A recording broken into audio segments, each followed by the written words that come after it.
হায় হায় এলাকায় কেমনে মুখ দেখাবো।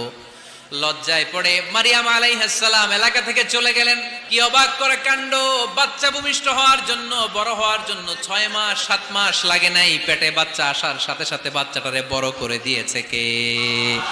মারিয়াম আলাইহিস সালাম এবার বসে পড়লেন, বুঝতে আরম্ভ করলেন প্রেগন্যান্সির পেইন উঠেছে। হঠাৎ করে পেট থেকে বাচ্চা ভূমিষ্ঠ হয়ে যাওয়ার পরে উনি কাঁপতে আরম্ভ করলেন। ক্ষুধার চোটে খাবার কিছু নাই, সামনে ঝর্ণা, উপরে একটা খেজুর গাছ। সাইয়েদনা ঈসা আলাইহিস সালামকে কোলে নিয়ে মারিয়াম আলাইহিস সালাম মনে মনে ভাবে, হায় রে, কেউ যদি একটু খেজুর পেড়ে দিত, এই ক্ষুধার মুহূর্তে আমি খেজুর খেয়ে পেটের ক্ষুধা নিবারণ করতাম। রব্বুল আলামিন মারিয়ামকে উদ্দেশ্য করে আয়াত নাজিল করে দিলেন, হুজ্জি ইলাইকি বিজিযআইন নাখলা। এর মানে হচ্ছে মারিয়াম, কেউ পেড়ে দিবে না, একটু কষ্ট করে হাতটা উঁচু করে খেজুরের ডালা ধরে ঝাঁকুনি মারো, টস টসে কাঁচা পাকা খেজুর নিচের দিকে পড়বে, তারপর তুমি তুলে খাবে। সুবহানাল্লাহ।